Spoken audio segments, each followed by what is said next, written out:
예수님의 기적 네 번째, 풍랑을 잔잔케 하심이라는 제목으로 함께 말씀의 은혜를 나누겠습니다. 오늘 말씀의 배경이 되는 이 갈릴리 바다, 원래는 호수입니다. 호수이긴 호수인데 엄청나게 큰 호수이기 때문에 바다라고 부릅니다. 그 요한복음에는 디베랴 바다라고 이렇게 또 명명하기도 합니다. 이 갈릴리 호수, 이 갈릴리 바다의 길이는 북에서 남으로 약 50리, 한 20km 됩니다. 어마어마하죠? 그리고 넓이는 동에서 서로 약 12km, 한 30리 정도가 됩니다. 그래서 이 갈릴리 바다는 그야말로 북이스라엘 지방의 돛줄이요, 생명 같은 삶의 터전이요, 생활의 현장이었습니다. 근데 이 호수가, 바다가 워낙 넓고 크기 때문에 때로는 예측할 수 없는 풍랑이 일어납니다. 그래서 이 갈릴리 바다에서 언제 어느 때 어디서 바람이 불어올지 전혀 예측할 수가 없었습니다. 우리 인생을 이렇게 표현할 수가 있습니다. 바다 위에 떠 있는 배. 그렇잖아요? 우리 인생은 마치 바다 위에 떠 있는 배와 같다라고 표현할 수가 있습니다. 우리는 내가 믿음 가운데 있다라고 하는 것, 그래도 내가 이 땅을 살아가면서 믿음 생활 잘하고 있어, 이런 것들을 어떻게 증명할 수 있을까요? 어떻게 확인할 수 있을까? 우리는 주로 이렇게 확인합니다. 그래서 내가 믿음 생활 잘하는 것들을 내 삶의 평탄함이라든가 내 환경, 내 주변이 고요함, 평탄함, 잔잔함, 이런 걸로 확인할 때가 참 많이 있습니다. 그런데 이런 것으로 우리의 믿음을 확인한다면 아무리 오래 예수를 믿어도 그 믿음은 반드시 흔들린다는 거예요. 여러분, 우리 믿음의 확증, 내가 신앙생활 잘한다고 하는 것들은 이 세상의 평탄함, 고요함, 잔잔함에 있지 않다는 겁니다. 여러분, 우리들의 인생 여정이 갈릴리 바다와 같아서 때로는 감당할 수도 예측할 수도 없는 그러한 광풍, 폭풍이 우리 가운데 일어날 수 있다는 거예요. 그렇지 않습니까? 우리가 삶을 통해서 다 경험하시잖아요.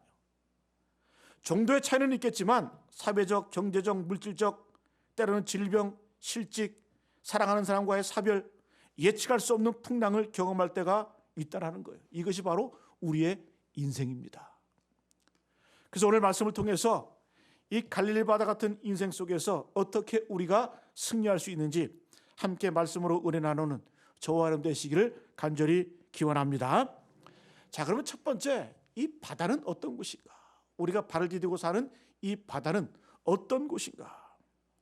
오늘 우리가 말씀을 읽다 보니까 약간 좀 특이한 본문이 등장을 해요.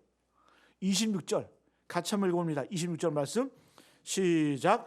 예수께서 이르시되 어찌하여 무서워하느냐, 믿음이 적은 자들아 하시고 곧 일어나사 바람과 바다를 꾸짖으시니 아주 잔잔하게 되거늘.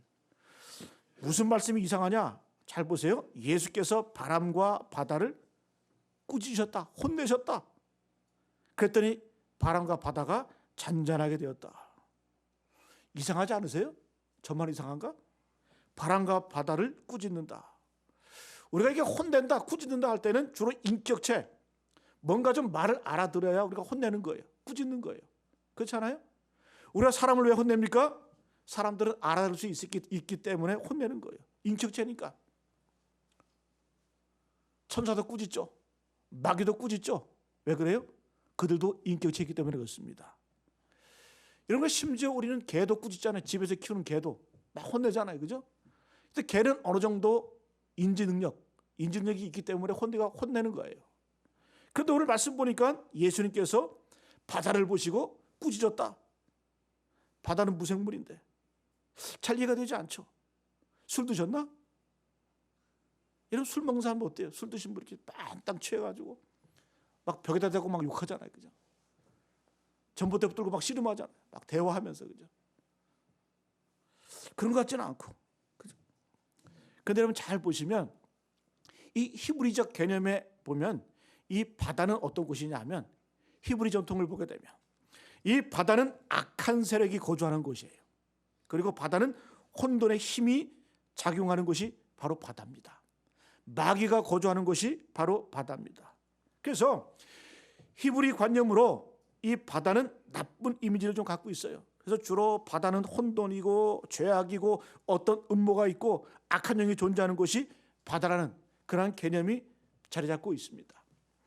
근데 우리 한국 사람들은 복음을 어디부터 받아들이냐? 이 앵글로 세슨족, 미국이나 영국, 주로 이런 사람들 통해서 복음을 받아들였기 때문에 여러분 그들은 해양 민족 아닙니까? 그래서 그들의 이 바다에 대해서 상당히 긍정적이에요. 좋게 생각을 해요. 그 집을 지을 때도 어때요? 오션 뷰라는 게 있죠. 오션 뷰. 바다를 조망하는 그 어떤 그 바다, 그 건물 비싸죠. 뭐 그것도 좀 부족하면 리버뷰, 강을 딱 앞에다 바라보는 그런 그 아파트, 그런 아파트는 비쌉니다. 근데 여러분 이건 서구적 전통의 개념인데 히브리적 사고로는 이 바다는 좋지 않은 이미지가 갖고 있어요. 성경을 한번 쭉 보세요. 바다가 어떤 곳이냐면 악이, 또 혼돈, 그리고 어떤 음모가 있는 곳, 악한 영이 존재하는 곳이 바로 바다라는 별로 이미지가 존재 안 해요. 그래서 저는 성경에 어떤 그런 이미지가 맞는 것 같아요. 여러분 잘 보세요. 바닷가나 강가에 사는 사람들 보게 되면, 호숫가에 오래 사는 사람들 보게 되면 우울증 걸린 사람들이 이렇게 많대요. 제 친구가 철원에서 목회를 했거든요. 철원에서 목회를 했는데 바로 시골인데 바로 앞에 큰 저수지가 있어요. 거기 바로 앞에 교회 사택이 있어요. 근데 이 친구가 총각 때 거기서 목회를 했어요. 근데 이 친구가 새벽기도 마치고 집안에 이렇게 앉아 있으면 문을 탁 열어놓고 있으면 저수지가 보인대. 그러면은 김이 모락 나면서 갑자기 마음이 우울해진대요. 뛰어들고 싶대. 여러분이 물가라고 하는 것 그렇게 좋은 게 아니에요. 부산에 내려갔더니, 여러분 부산 몇 번 가보신 분도 알겠지만 해운대 앞에 하나는 막 그냥 막 빌딩 같은 그런 아파트도 있잖아요, 그죠? 지나가면서도 그래요. 이 대교로 저도 건너가면서, 야 저런 집에 언제 살아보나. 근데 여러분 거기 사는 분들 얘기 들어보면 그렇게 무섭다라는 거예요. 밤이 되면은 바다가 시커매가지고 또 파도 칠 때 보면은 막 집어삼킬 것 같아요. 그런 느낌이 든대요. 그래도 한번 살아보고 싶으세요?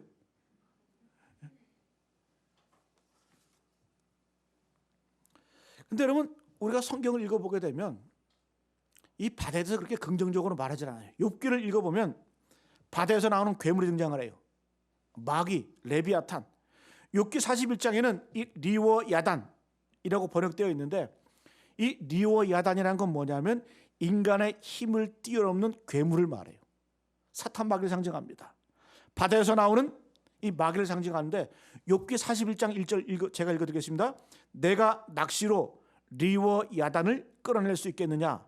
노끈으로 그 혀를 맬 수 있겠느냐? 할 수 없다라는 거예요.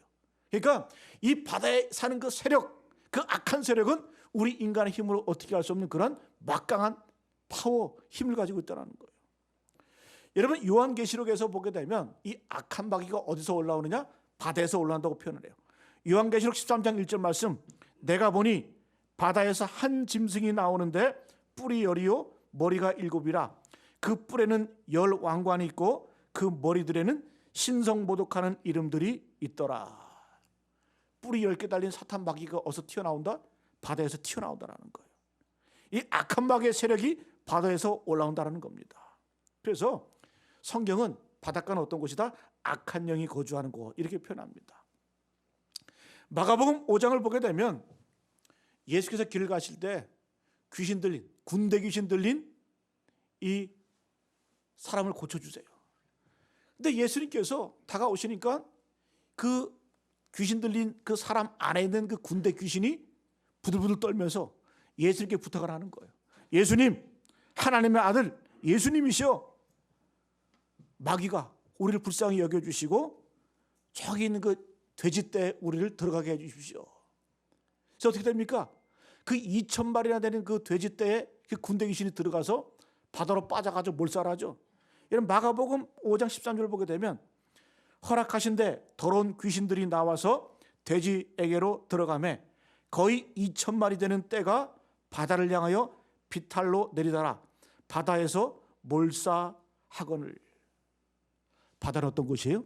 죽음의 장소이고 마귀가 역사하는 그러한 장소입니다. 그래서 이 바닷가에는 참 미신이 많아요. 미신이 참 많습니다. 다시 원점으로 돌아가면 잘 보세요. 풍랑이는 바다가 있어요. 그리고 우리 배와 같은 우리의 인생이 있습니다.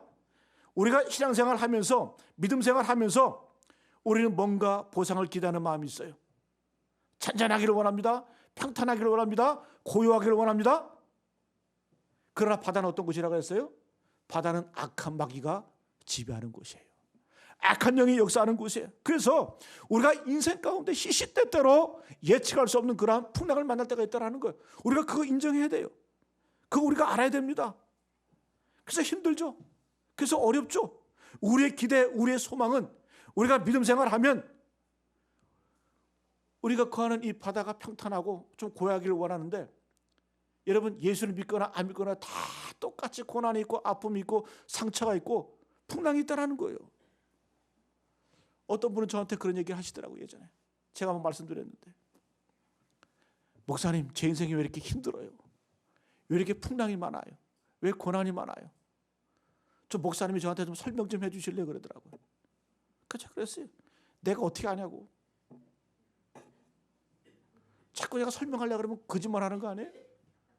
아니 저도 한 인간이고 저도 제가 그걸 어떻게 알아요? 왜 고난 당하는지, 왜 풍랑이 있는지. 원래 그런 곳이에요. 세상은 크고 작은 간에 작은 풍랑도 있고 큰 풍랑도 있고 우리는 시시때때로 만나게 돼 있어요. 자, 그러면 예수 믿는다는 건 뭡니까? 우리가 하나님을 믿는다고 하는 건 뭐예요? 거친 풍랑이 다가올 때 우리는 그것을 뛰어넘어서 그것을 딛고 어떻게 해요? 더 높이 비상하고 더 높이 날아가는 것이 바로 우리의 모습이 된다는 거예요. 그것이 바로 고난을 당하는 성도의 자세인 줄로 믿습니다. 찬양도 있잖아요. 거친 파도 날 향해 와도 주와 함께 날아오르리. 주와 함께 날아오르리. 여러분 폭풍우가 치면, 풍랑이 막 다가오면 잡새들은 다 도망가요. 참새 같은 것들. 그러나 여러분 독수리는 어떻게 해요? 그 폭풍우를 맞서서 폭풍을 향해 달려갑니다. 그리고 그를 뛰어넘어서 더 높이 비상, 더 높이 날아가요. 여러분 우리가 그런 존재라는 거예요. 우리는 영적인 참새가 아니라 영적인 독수리가 되어야 될 줄로 믿습니다. 할렐루야. 여러분 오늘 이 풍랑에는 바다, 배 가운데 있는 제자들, 그 안에서 주무시는 그 예수님, 바로 우리 인생을 묘사하는 거예요. 우리 인생의 모습을 보여주고 있는 겁니다. 자, 우리가 좀 더 자세히 이런 세상 가운데 우리의 모습은 어떤가? 오늘 말씀에서 보여주는 인생의 그 다음 단계를 설명해주고 있습니다. 우리 24절 25절 말씀 같이 한번 읽습니다. 시작. 바다에 큰 놀이 일어나 배가 물결에 덮이게 되었으되 예수께서는 주무시는지라. 그 제자들이 나와 깨우며 이르되 주여 구원하소서, 우리가 죽겠나이다. 여러분 이 모습이 우리의 모습 아니에요? 우리는 조금만 힘들고 어려우면 무슨 소리예요? 죽겠습니다. 죽겠습니다. 죽겠습니다 그러잖아요.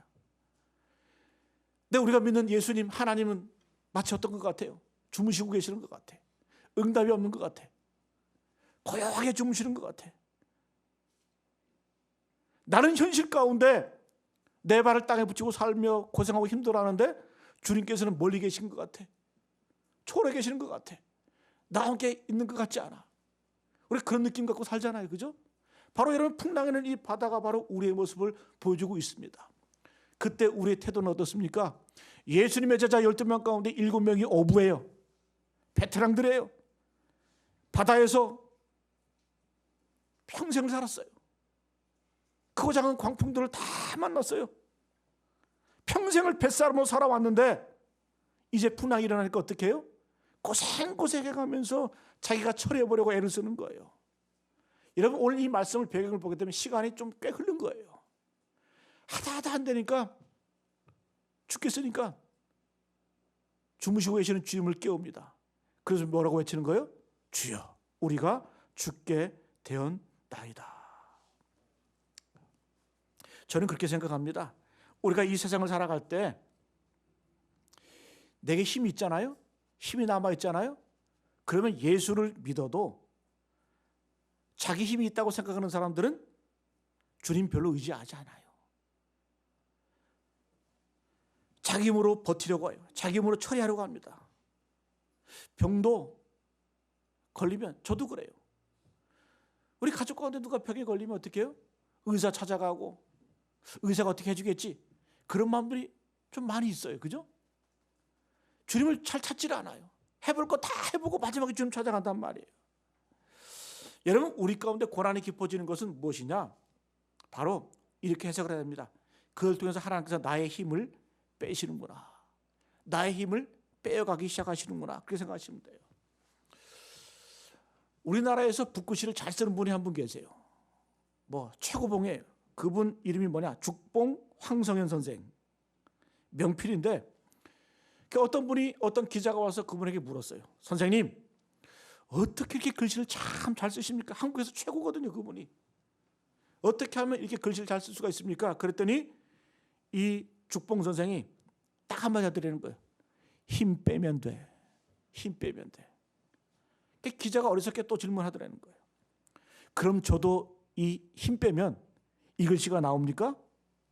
그랬더니 이 죽봉 선생이 하는 말이 나는 힘 빼는데 40년 걸렸어. 그러더라고요.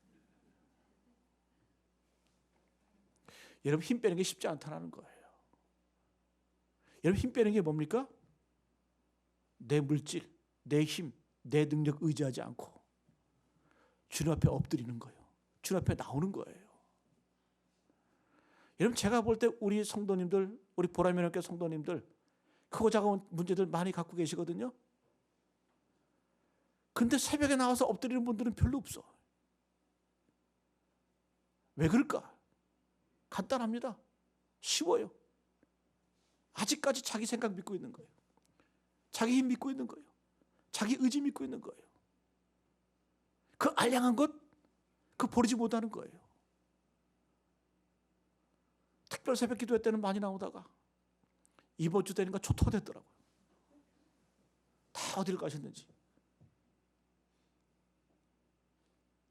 새벽에 딱 와보면 남의 교회 와 있는 것 같아. 왜? 새벽에도 참석하시는 분들 반 이상이 남의 교인들이에요.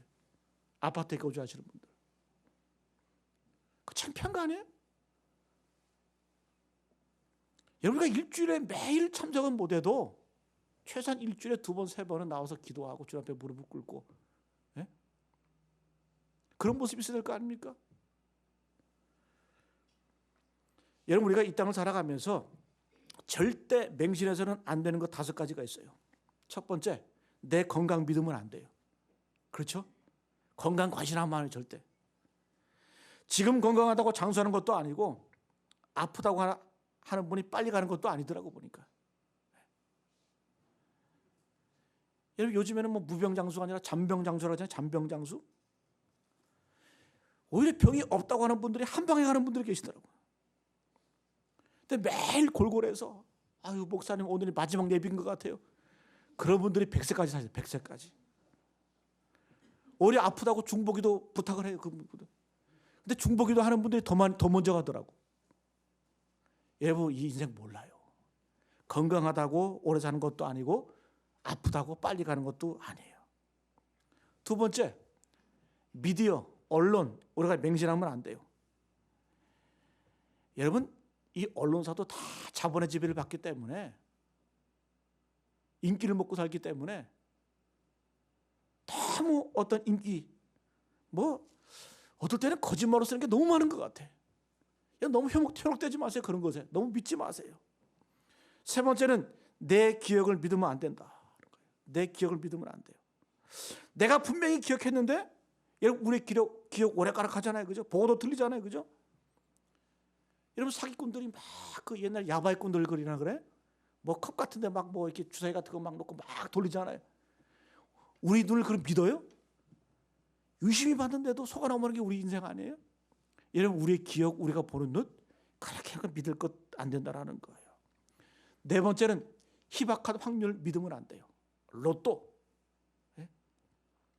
통계를 보니까 가난한 사람들이 주로 로또 사더라고요. 그래서 더 가난해진대. 마지막 다섯 번째는 자신의 의지를 믿지 마세요. 이 세상 살아가면서 베드로 보세요. 다 줄을 버릴지라도 나만은 줄을 버리지 않겠습니다. 절대로 버렸죠. 절대로 버렸죠. 여러분, 우리 의지가 그렇게 대단합니까? 아니죠. 우리의 의지 아무것도 아니라는 거예요.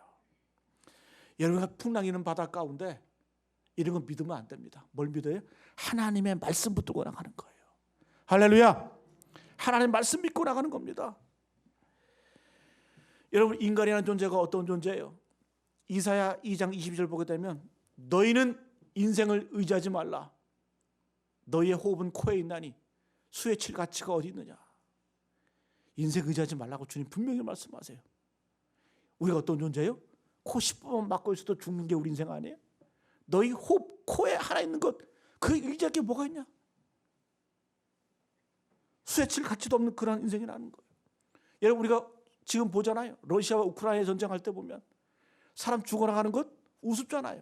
쉽잖아요. 폭탄 하나에 그냥 막 죽어나가는 게, 여러분, 우리 인생이 바로 그런 거.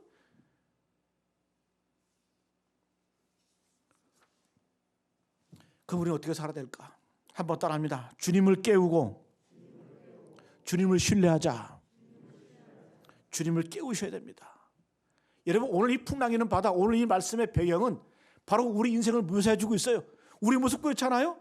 나는 죽겠다고 살고 발버둥치면서 살아가고 있는데 주님께서는 나는 예수를 믿으면서도 내가 생각하는 주님은 주무시고 계시는 것 같아. 응답이 없는 것 같아. 멀리 계시는 것 같아. 그럼 우리는 어떻게 해야 돼요? 그런 느낌이 들 때마다 주님 깨워야 돼요. 주무시는 주님을. 그리고 그 주님을 바라보며 의지해야 됩니다. 여러분, 25절 우리 다시 한번 읽어볼까요? 25절 말씀 시작. 그 제자들이 나와 깨우며 이르되 주여 구원하소서 우리가 죽겠나이다. 주여 구원하소서 우리가 죽겠나이다. 진작 이렇게 나왔어야죠. 마가복음 4장에서는 예수님께서 아예 고물에 베개를 베고 주무셨다 그래요. 고물에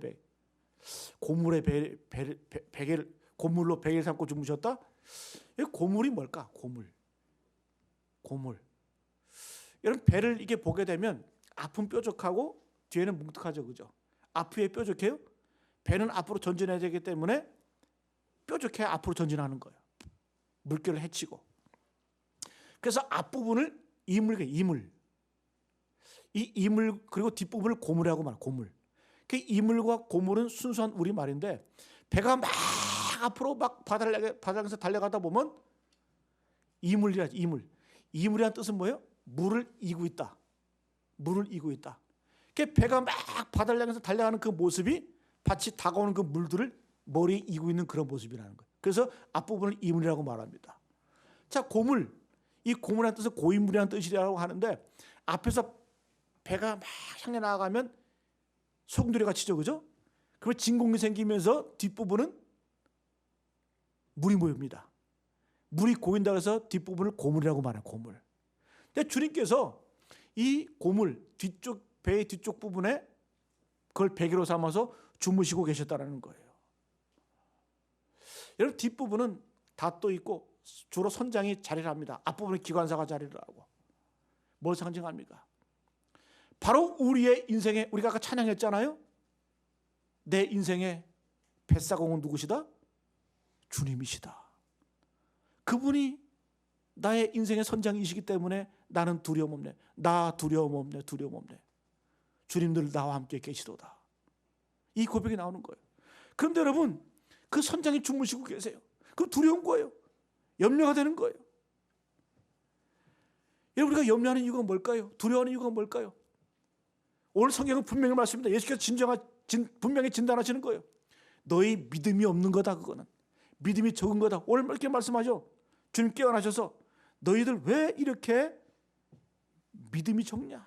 믿음이 적은 자들아.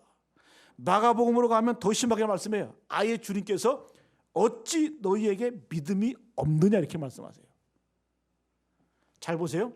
믿음과 두려움은 절대 함께 갈 수가 없어요. 주님 말씀하시는 거예요. 왜? 믿음이 있다고 한다면, 내 믿음이 참된 믿음이라고 한다면 난 두려워할 수 없어요. 반대로 내가 이 땅을 살아가면서 두려워하고 염려한다는 얘기는 뭐예요? 오늘 주님 말씀대로 믿음이 적거나 믿음이 없는 거예요. 그래서 두려워하는 거예요. 여러분, 성경에서는 주님께서는 수많이 반복을 하시죠. 두려워하지 말라, 염려하지 말라. 근데 여러분 잘 보세요. 두려움을 대하는 주님의 태도는 단호하세요. 오늘 여러분 이 제자들이 뭐라고 말씀해요? 주님을 찾아가며 깨우면서 주여 우리를 구원해 주십시오. 우리가 죽게 되었나이다. 죽겠나이다. 근데 주님 일어나셔서 뭐라고 말씀해요? 얼마나 무서웠냐, 얼마나 고생했냐, 얼마나 힘드냐 이렇게 하셨어요? 아니에요. 오히려 혼내시죠. 믿음이 적은 자들아, 믿음이 작은 자들아, 너희가 어찌하여 믿음이 이렇게 없느냐 책망하시는 거예요. 여러분, 우리가 인생을 살아가면서 두려워한다고 하는 거, 염려한다는 것, 이거 책망받을 일이에요.